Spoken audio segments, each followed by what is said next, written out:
Hi, this is a short introductory video to Cozy Murder Solo. So this is a booklet that's compatible with Brindlewood Bay, and what you get. I think you can see that it's 32 pages, but that includes like this cover and the rubbish at the front. So what you get is a introduction, introduction to solo play and the basic principles of solo play, and about solo playing mysteries. And the idea of not revealing stuff before you have to know it. Um, Now, Brindlewood Bay as a game is very solo friendly, straight off the page. But there are some things which were worth picking out and emphasizing from a solo play point of view. Paint the scene is a really strong solo technique, and there's also an improv technique called Three Things. Now, Jason Cordova, the writer, kind of implies three things because when he's saying when you create something you kind of think of three sensory things that help you play. He's basically expanding his 731, where there's kind of seven elements to an adventure. Each one has three sensory piece of information and one has how to play it at the table, which is a GMing technique, but that feeds in and uses three things improv technique. So I kind of introduce that and you know show you how to use it in solo play.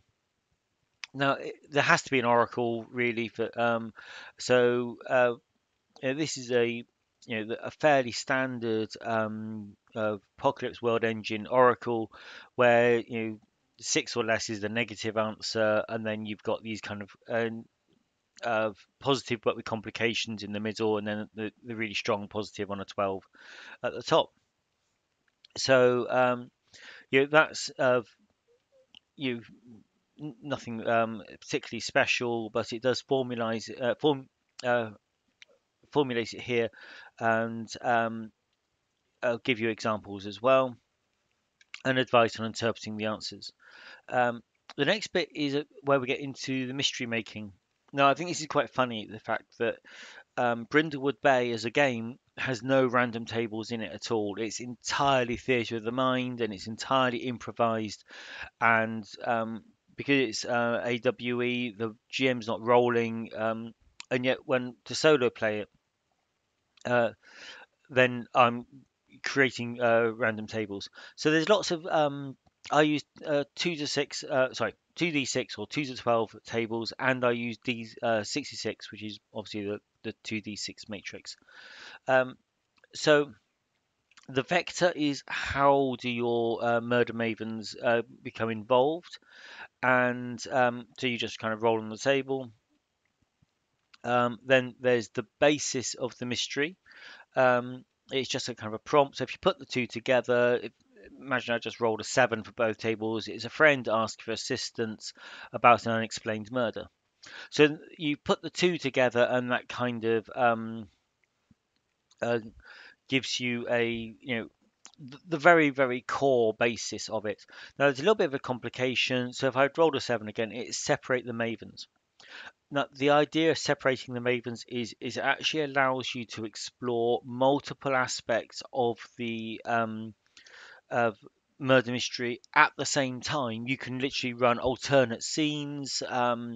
You can play one group of mavens, which reduces your number of available maven moves um, until they get involved with something which is quite time consuming. Maybe searching an entire library. That's not going to be done in an instant. And at that point, you kind of leave them searching the library and then turn to the next group. And then again, you've got a reduced set um, of of Maven moves available, so you can. It, it's just a way of exploring more of Brindlewood Bay and the surrounding areas at the same time, making things a little bit more difficult for yourself.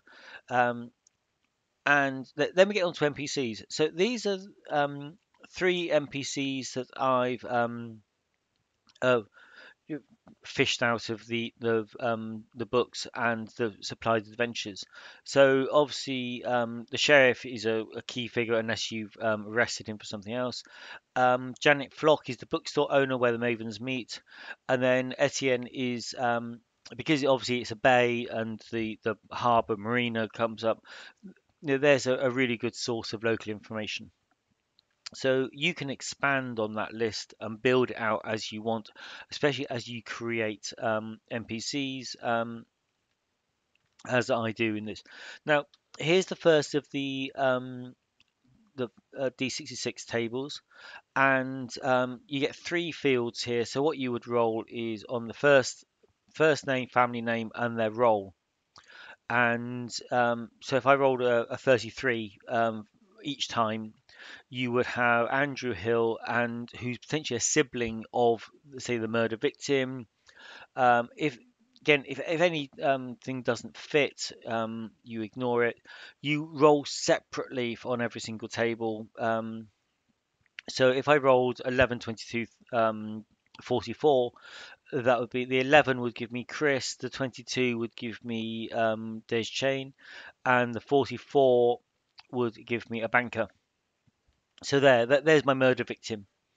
That first one I created then becomes a sibling. So then you've now got the first suspect, and you can build out from there. There's also clues. Now, these again, it's a D66 table rolled separately on each part. So if I was to roll a 22 and a 44, you would get an expensive building permit. Now, together, building permits generally don't have a price as such, but that would imply that it was for a really big uh, a big project, an expensive project. And then you got to think, well, you know, why did the banker have this building permit for this big expensive property? So or development. And so that's how kind of the basics of how the building mysteries works. Now, again, I put out theorize because the way that plays out in solo is different to how it plays out in a group game. Um, and then there's the Mavens. Some advice on playing a whole group of Mavens. In my personal style is normally to play one character, maybe with a sidekick, whereas here you're really dealing with a whole, you know, a, a group, a group of murder mavens. Now, void clues.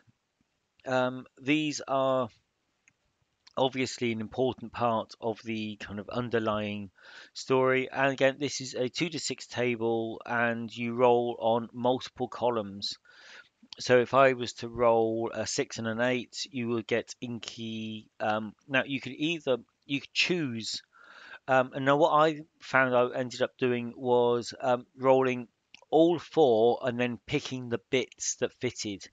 So I could have inky and then deformed fish. Now that kind of works. Kind of there's a fish that spews this kind of black material. Um, but then if I was to roll, I don't know, a 7, an inky calendar, that could be one that's something's been really scrubbed out on. Maybe particular days have been scrubbed out. Let's say if I rolled say a 10, so that'd be inky, and 10 would be praying.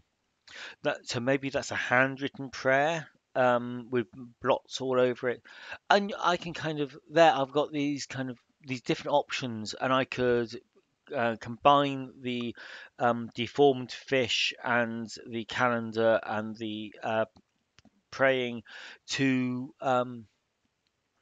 build something. So maybe it's a prayer to a fish, and it's marked out in kind of almost a marker pen on a calendar. So you can build these ideas out to create the interesting clues. So now I'll talk about published adventures, because this is one of the easiest games ever I've come across about playing a published adventure. Um, And all I really tweak is about how you find the clues, the order in which you find the clues, and for both the regular clues and the void clues. And then I talk about crown scenes and how you deal with those in solo play. And finally, now you may have noticed all the way through that there was no kind of open question oracle because I don't really feel I needed it. But just because I didn't need it doesn't mean other people don't. So what I've done a very, very slight variation on the original Carl Hendricks one-page solo engine, and it uses a deck of cards, but you can use an online random card dealer. Um, and then the last little bit is explaining how that works. Okay, so that's it. That's what you get. It's all thoroughly themed to Brindlewood Bay. You definitely need Brindlewood Bay in order to use this booklet. Thank you for watching.